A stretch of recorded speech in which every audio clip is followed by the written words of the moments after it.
فرزند زہرا یہ حالات برے ہیں۔ کاشانہ بصیرت ایک ایسا مکمل یوٹیوب چینل جس پر محروم بصارت کے لیے بالخصوص اور تمام افراد کے لیے بالعموم سینکڑوں کی تعداد میں اسلامی کتب دستیاب ہیں۔ لہذا گزارش ہے کہ آپ اپنی ذمہ داری نبھاتے ہوئے کاشانہ بصیرت کو سبسکرائب کرنے کے ساتھ ساتھ بیل آئیکن کو پریس کیجیے تاکہ آپ علم کے حصول کے ساتھ ساتھ مذہب اہل بیت کی اشاعت میں بھی اہم کردار ادا کرتے رہیں۔ کاشانہ بصیرت۔ فرزند زہرا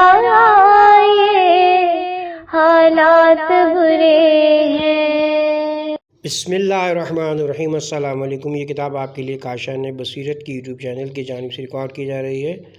نام کتاب حیات القلوب جلد دوم، تالیف علامہ مجلسی علیہ رحمہ۔ اب ہم کتاب کا پارٹ نمبر 80 پڑھیں گے۔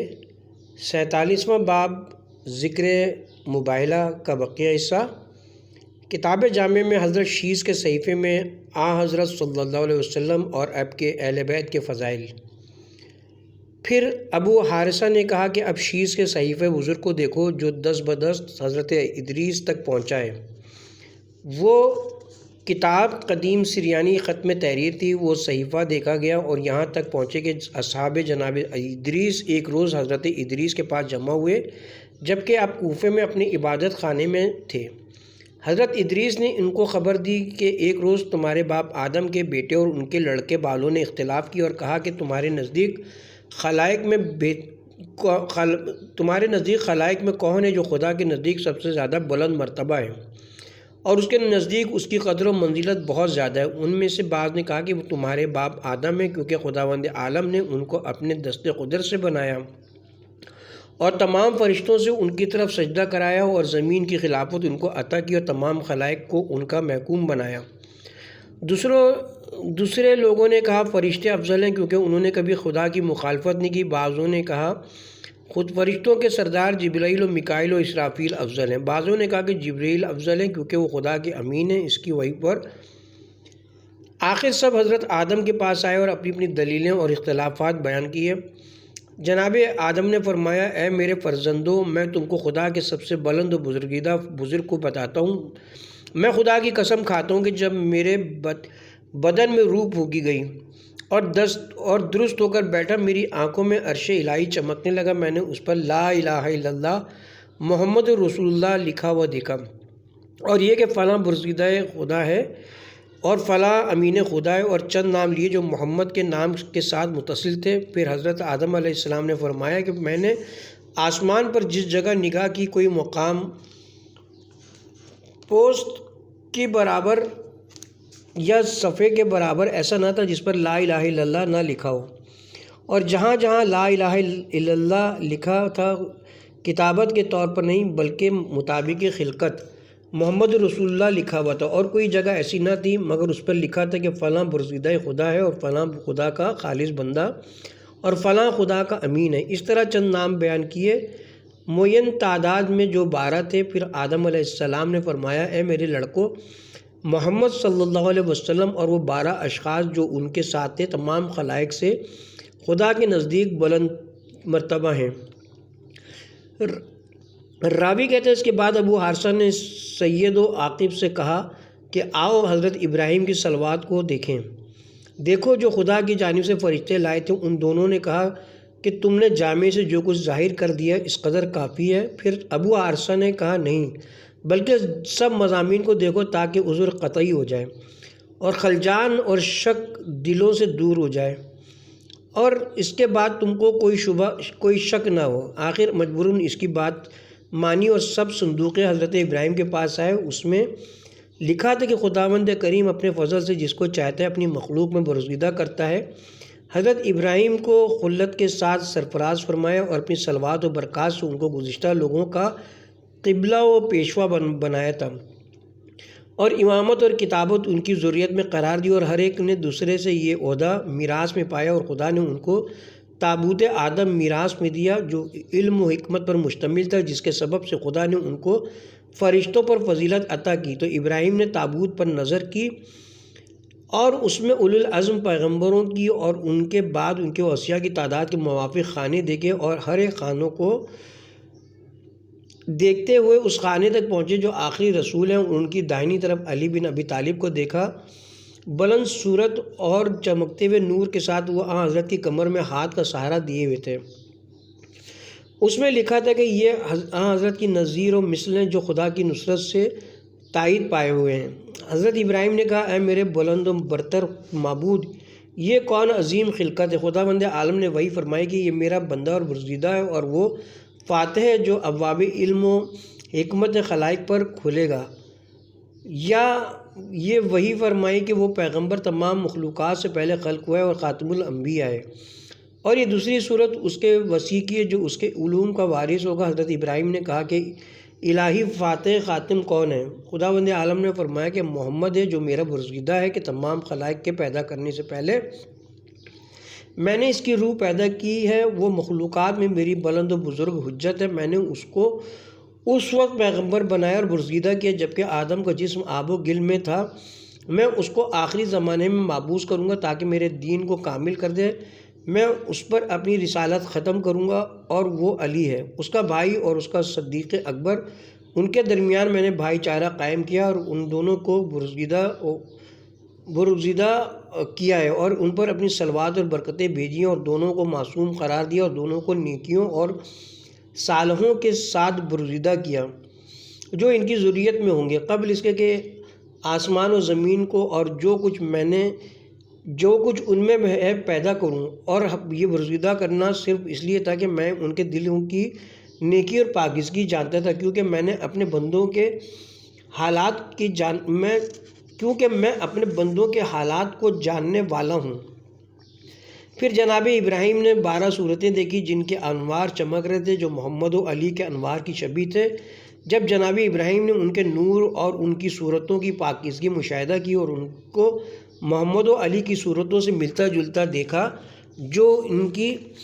بلندی اور جلالت کے مانند تھے، تو خدا سے سوال کیا، خداوندہ مجھے ان صورتوں اور اجسام کے ناموں سے آگاہ کر۔ اس وقت خدا نے ان کو وحی فرمائی کہ یہ نور میری کنیز کا ہے جو میرے پیغمبر کی بیٹی فاطمہ معصومہ زہرا ہے، جس کو میں نے اس کے شوہر علی کے ساتھ اپنے پیغمبر کی ذریت کا وسیلہ قرار دیا، اور یہ دو نور حسن اور حسین ہیں، اور وہ فلاں ہیں اور یہ فلاں ہیں، یہاں تک کہ حضرت صاحب الامر تک پہنچا۔ پھر فرمایا کہ یہ میرا نور ہے جس کے ذریعے سے خلائق پر اپنی رحمت نازل کروں گا اور اپنے دین کو اس کے توسل سے ظاہر کروں گا اور اسی سے بندگان خدا کی ہدایت کروں گا۔ اس کے بعد جبکہ وہ میری طرف سے فریاد رسی سے مایوس اور نا امید ہو چکے ہوں گے، اس وقت حضرت ابراہیم نے ان پر صلوات بھیجی اور کہا، رب صلی علی محمد و آل محمد، خداوندہ محمد و آل محمد پر صلوات بھیج جس طرح ان کو برگزیدہ اور خالص قرار دیا ہے جیسا کہ حق ہے۔ تو خدا نے جناب ابراہیم پر وحی کی کہ تم کو میری کرامت اور میرا فضل مبارک اور گوارا ہو، بے شک میں نے تمہارے صلب سے محمد اور ان کے برگزیدہ لوگوں کو قرار دیا ہے،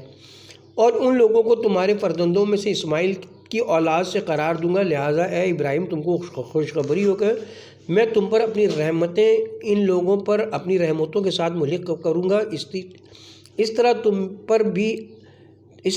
طرح تم پر اپنی برکتیں اور بخششیں ان کی برکتوں اور بخششوں کے ساتھ مقرر کروں گا، اور اپنی رحمت اور حجت جو میری مخلوقات پر اس روز تک جب کہ ان کی مدت ختم ہو گئی میں نے مقرر کیا۔ میں زمین و آسمان کا مالک ہوں، اور ہر شخص کا جو اس میں ہوگا وہ سب مر جائیں گے، پھر اپنی عدالت کے ساتھ اور ان کو اپنے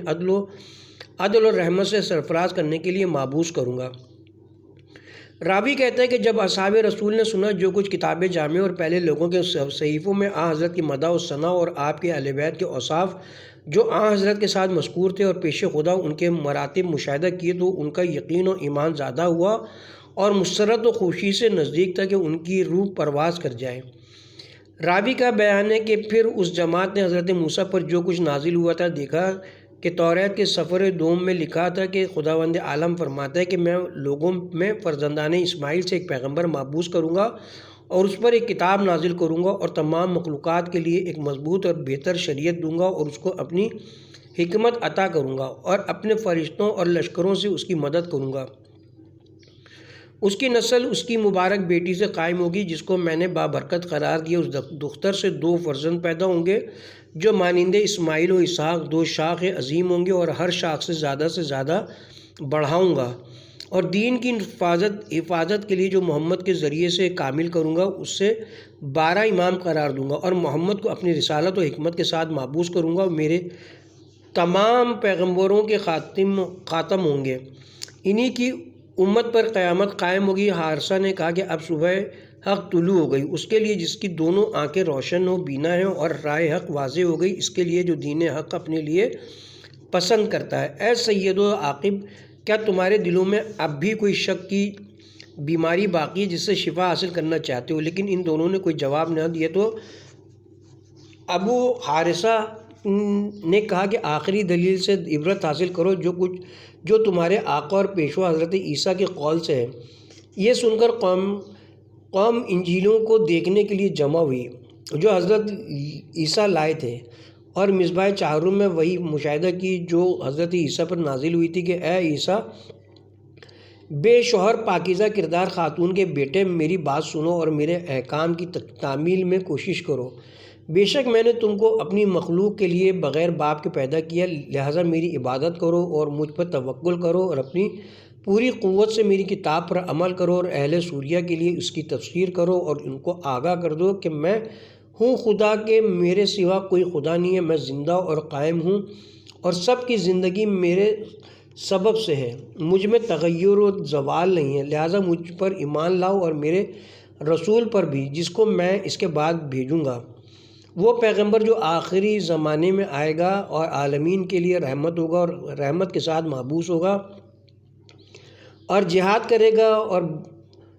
اور بندوں کو تلوار کے زور سے راہ حق پر لائے گا، وہی اول ہے اور وہی آخر بھی، یعنی خلقت اور روح میں سب سے پہلے اور خلائق پر محبوس ہونے میں سب سے آخر میں، جو تمام پیغمبروں کے بعد آئے گا، اور حشر اسی کے زمانے میں ہوگا۔ لہذا فرزندان یعقوب کو اس پیغمبر کے آنے کی خوشخبری دے دو۔ عیسیٰ نے کہا کہ اے زمانوں کے مالک اور پوشیدہ باتوں کے جاننے والے، وہ بندہ صالح کون ہے جس کی محبت میرے دل میں پیدا ہو گئی قبل اس کے کہ میری آنکھ اس کو دیکھے۔ خطاب پہنچا کہ وہ میرا برگزیدہ رسول ہے، جو جہاد کرے گا اس کا قول و فعل باہم موافق ہوگا، اور اس کا ظاہر و باطن یکساں ہوگا، اس کی طرف نور تازہ یعنی قرآن بھیجوں گا، جس کے ذریعے سے نابینا لوگوں کی آنکھوں کو روشن کروں گا، اور بہرے کانوں کو سننے والا بناؤں گا، اور نادان دلوں کو عقل سے بھر دوں گا، اور اس میں میں نے چشمہائے علوم اور فہم و حکمت اور دلوں کی مسرت بھر دی ہے۔ خوشا حال اس کا اور اس کی امت کا۔ جناب عیسیٰ نے کہا خدا بندہ، اس کا کیا نام ہے اور اس کی امت کی علامت کیا ہے، اور اس کی امت کی سلطنت کب تک ہوگی، کیا اس کی ذریت ہوگی؟ خطاب پہنچا کہ اے عیسیٰ، اس کا نام احمد ہوگا، وہ ذریت ابراہیم میں انتخاب کیا ہوا ہوگا، اور اسماعیل کی اولاد میں برگزیدہ ہوگا، اس کا چہرہ چاند کے مانند روشن، اور اس کی پیشانی منور ہوگی، اونٹ پر سوار ہوگا، اس کی آنکھیں نیند میں مشغول ہوں گی مگر اس کا دل بیدار رہے گا، اور اس کو ان پڑھ امت میں محبوس کروں گا، ایسے لوگوں میں جو علوم سے بے بہرا ہوں گے، اس کی حکومت قیامت تک ہوگی، اس کی ولادت اس کے جد اسماعیل کے شہر مکہ میں ہوگی، اس کی بیویاں بہت ہوں گی مگر اولاد کم ہوگی، اس کی نسل اس کی پاکیزہ بابرکت معصومہ دختر سے چلے گی، اس دختر سے 2 بزرگ فرزند ہوں گے جو شہید ہوں گے، اس کی نسل اسی سے ہوگی، لہٰذا توبہ انہی 2 لڑکوں اور ان کے دوستداروں کے لیے اور ان لوگوں کے لیے ہے جو ان کے زمانے میں ہوں گے اور ان کی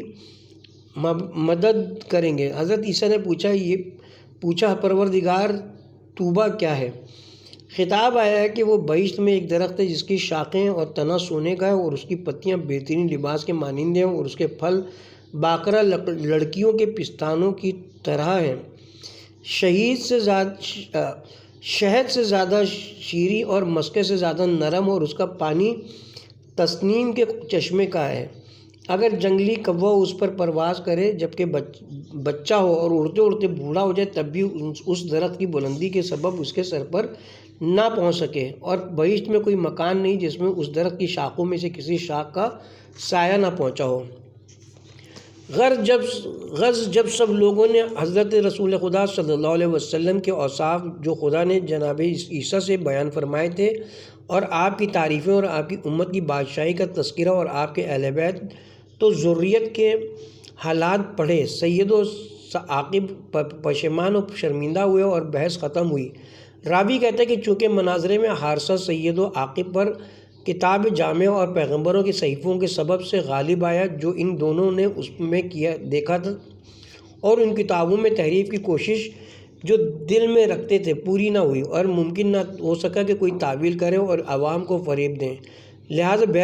بحث و مباحثے سے باز آئے اور سمجھے کہ رائے حق سے منحرف ہو گئے اور اپنی تدبیر اور فریب میں غلطی کی، تو دونوں اپنے گرجے میں نہایت افسوس اور پشیمانی کے ساتھ چلے گئے تاکہ اپنے لیے کوئی تدبیر سوچیں، مگر نصارائے نجران سب کے سب ان کے پاس گئے اور کہا تمہاری رائے اب کیا قرار پائی اور دین کون سا صحیح سمجھا؟ ان دونوں نے کہا کہ ہم اپنے دین سے نہیں پھریں گے اور تم بھی اپنے دین پر قائم رہو جب تک کہ دین محمد کی حقیقت ظاہر نہ ہو۔ اب ہم پیغمبر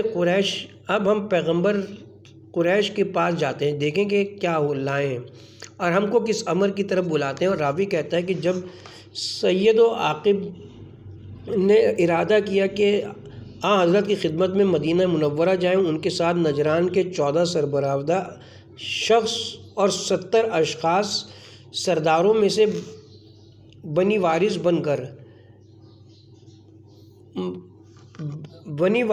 بن کعب کے روانہ ہوئے۔ راوی کہتا ہے کہ قیس بن حسین اور یزید بن عبدیدان جو حضرموت کے علماء میں سے تھے نجران آئے اور ان کے ساتھ چلے۔ غرض وہ سب لوگ اونٹوں پر سوار ہوئے اور اپنے گھوڑوں کو خالی لے کر مدینہ مشرفہ کی طرف متوجہ ہوئے۔ چونکہ اصحاب حضرت کی خبر معلوم ہونے میں جو نجران گئی تھی دیر ہو گئی، تو حضرت رسالت پناہ نے خالد بن ولید کو ایک لشکر کے ساتھ ان کی طرف بھیجا تاکہ وہ معلوم کرے کہ وہ کس کام میں مشغول ہے۔ راستے میں ان لوگوں سے ملاقات ہوئی۔ نصارہ نے کہا ہم تحقیق مذہب کے لیے حضرت رسول خدا کی خدمت میں آئے ہیں۔ جب وہ لوگ مدینہ کے قریب پہنچے،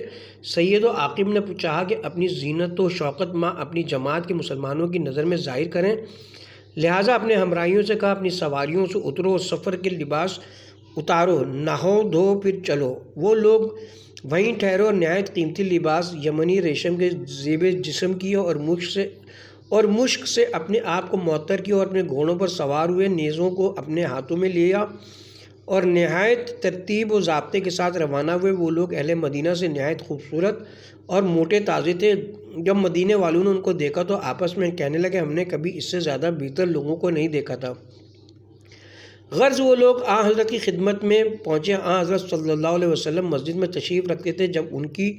عبادت کا وقت آیا وہ مشرق کی جانب رخ کر کے نماز میں مشغول ہو گئے۔ اصحاب حضرت نے چاہا کہ ان کو منع کریں، حضرت نے روکا اور فرمایا کہ ان کو ان کے حال پر چھوڑ دو۔ 3 روز تک وہ لوگ اسی طرح قیام پذیر رہے اور حضرت نے ان کو دعوت اسلام نہ دی اور انہوں نے بھی حضرت سے کچھ نہ پوچھا۔ حضرت نے ان کو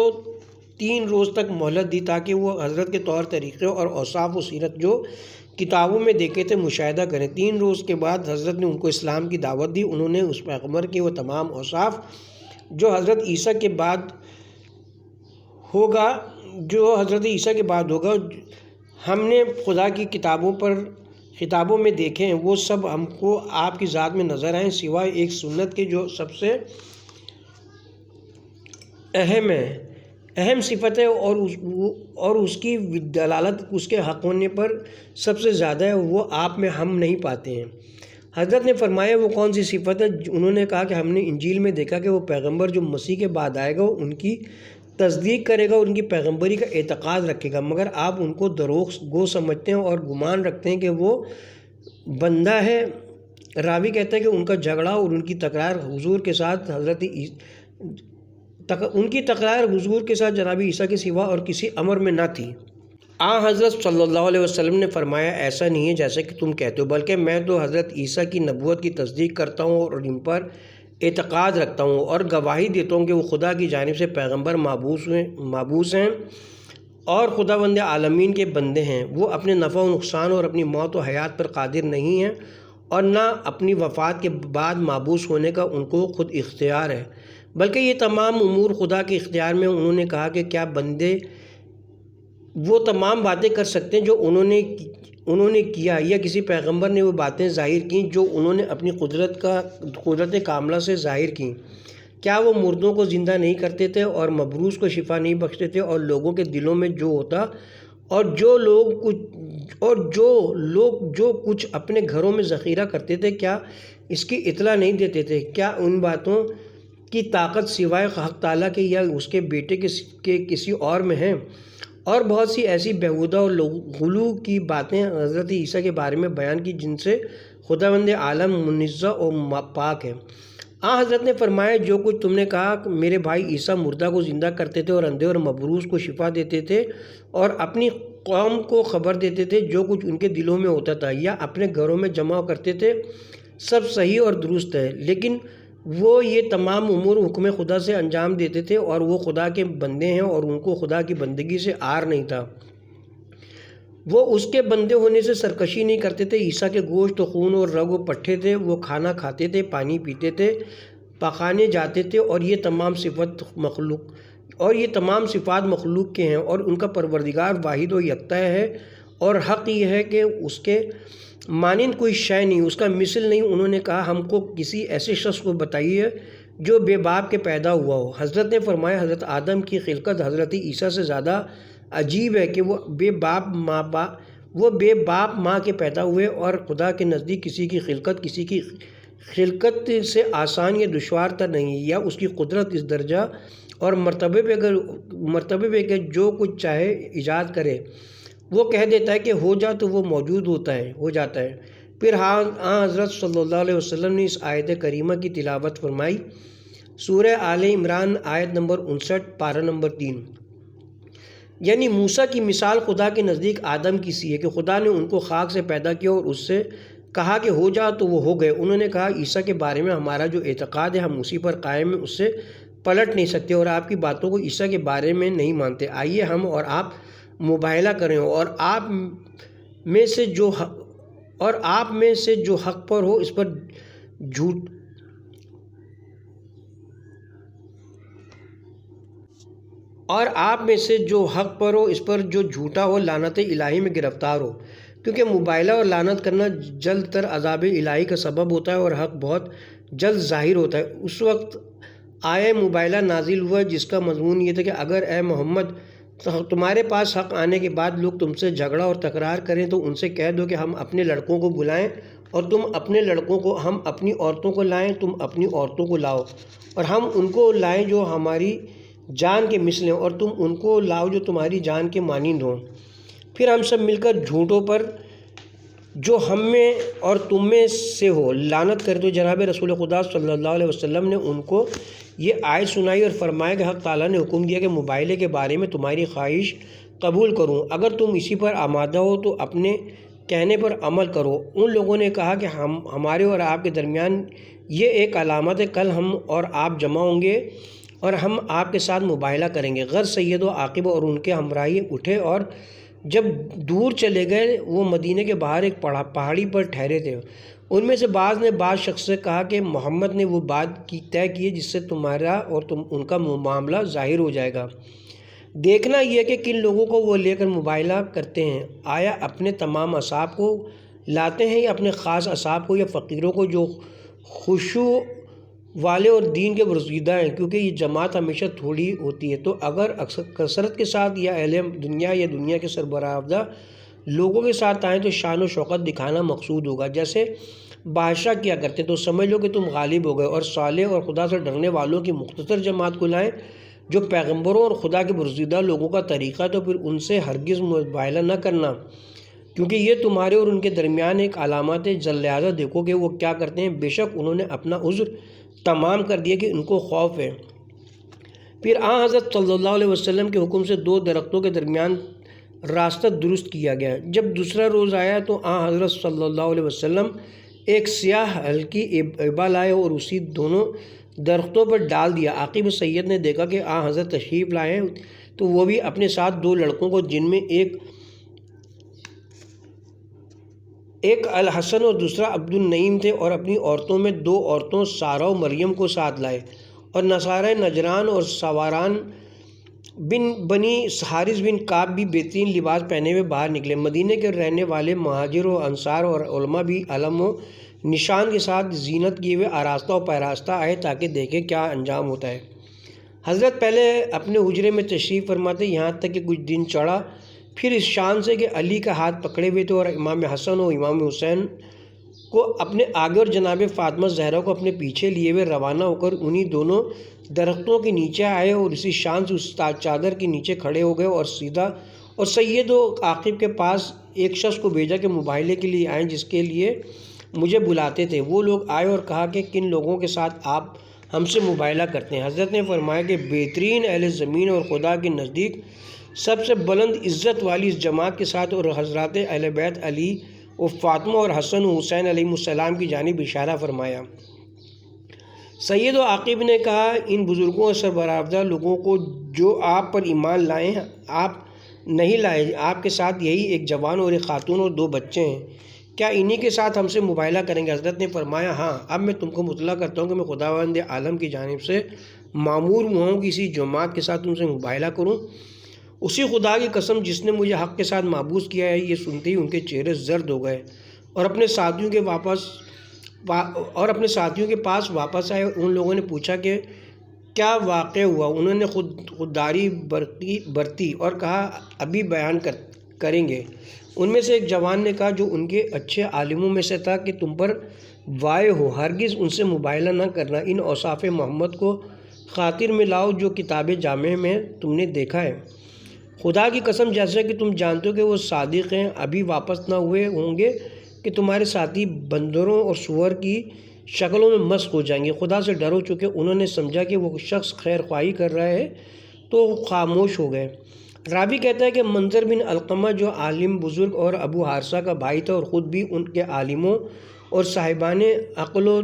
حکمت میں سے تھا، اور اہل نجران اس پر بھی کمال اعتقاد رکھتے تھے۔ جس وقت کہ اہل نجران کے درمیان نجران میں بحث و مباحثہ ہو رہا تھا وہ موجود نہ تھا۔ وہ اس وقت ان کے پاس پہنچا جبکہ وہ لوگ جمع ہو کر مباہلے کے لیے رسول اللہ کے پاس جانا چاہتے تھے۔ وہ بھی ان لوگوں کے ساتھ نکلا چونکہ اس نے ان کی رائے میں اختلاف کیا۔ سید و عاقب کا ہاتھ پکڑ کر اپنے ہمراہیوں سے کہا، تھوڑی دیر ٹھہرو کہ میں ان بزرگوں سے علیحدہ ان تنہائی میں کچھ باتیں کرنا چاہتا ہوں۔ یہ کہہ کر ان دونوں کو الگ دور لے گئے اور کہا، ناصح اپنے ماننے والوں سے جھوٹ نہیں بولتا، میں تم دونوں کا دوست اور ہمدرد ہوں، لہٰذا اگر اپنی عافیت چاہتے ہو تو غور کرو، نجات پاؤ گے،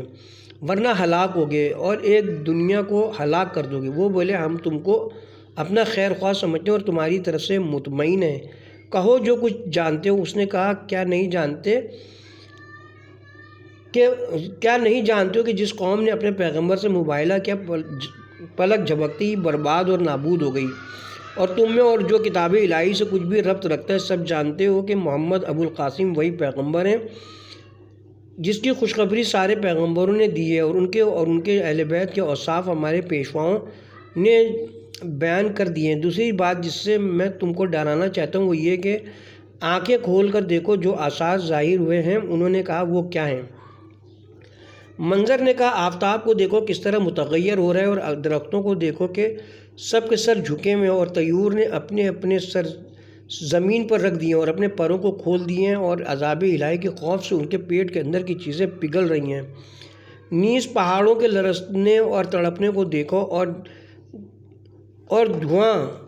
جو تمام فضا پر چھایا ہوا ہے، اور سیاہ بادلوں کو دیکھو، باوجود کہ گرمی کی فصل ہے اور ابر کا وقت نہیں ہے۔ اور اب دیکھو محمد اور ان کے اہل بیت کو کس طرح دعا کے لیے ہاتھ اٹھائے منتظر ہیں کہ تم بددعا کرنا منظور کرو، لہٰذا سمجھ لو کہ اگر ایک کلمہ لعنت ان کی زبان سے نکلا تو ہم سب ہلاک اور برباد ہو جائیں گے اور اپنے مکان اور اہل و عیال کی طرف واپس نہ جا سکیں گے۔ جب سید و عاقب نے نگاہ اٹھائی، عذاب کے آثار مشاہدہ کیے اور یقین کر لیا کہ حضرت حق پر ہیں، تو ان کے پیر کانپنے لگے اور نزدیک تک کہ ان کی عقلیں زائل ہو جائیں، اور سمجھ گئے کہ اگر مقابلہ کریں گے تو بے شبہ ان پر عذاب نازل ہو جائے گا۔ جب منظر بن علقمہ نے دیکھا وہ خوفزدہ ہو گئے تو کہا،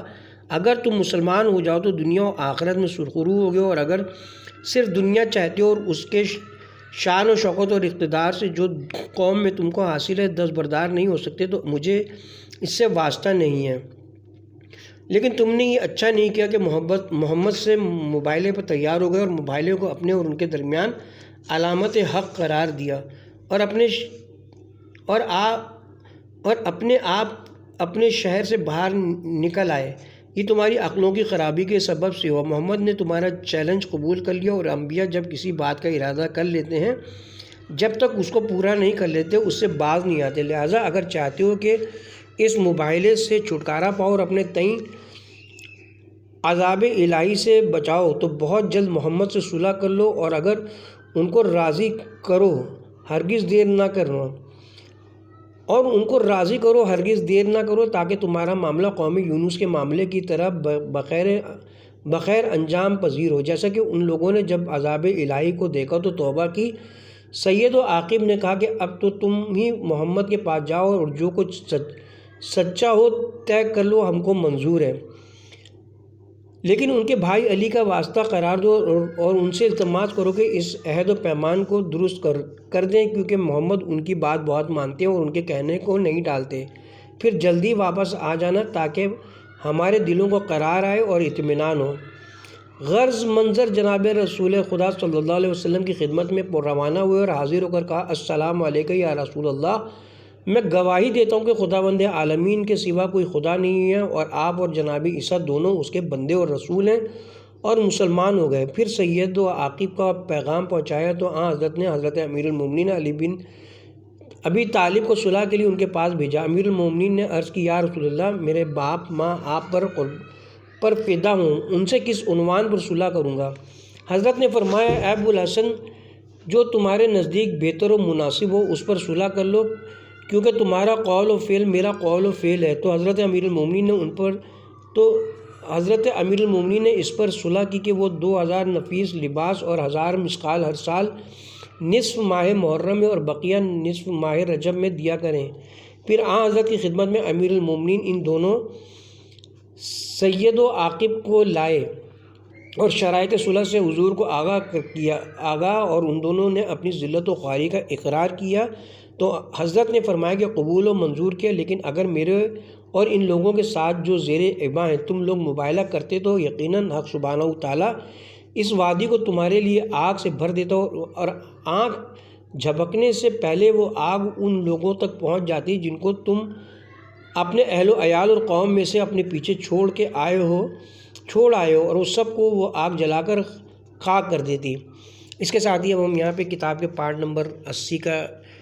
اختتام کرتے ہیں، اور پارٹ نمبر 81 کا آغاز ہم اسی باب سے اور اسی جگہ سے کریں گے۔ 47واں باب ذکر مباہلہ کا ابھی باقی ہے۔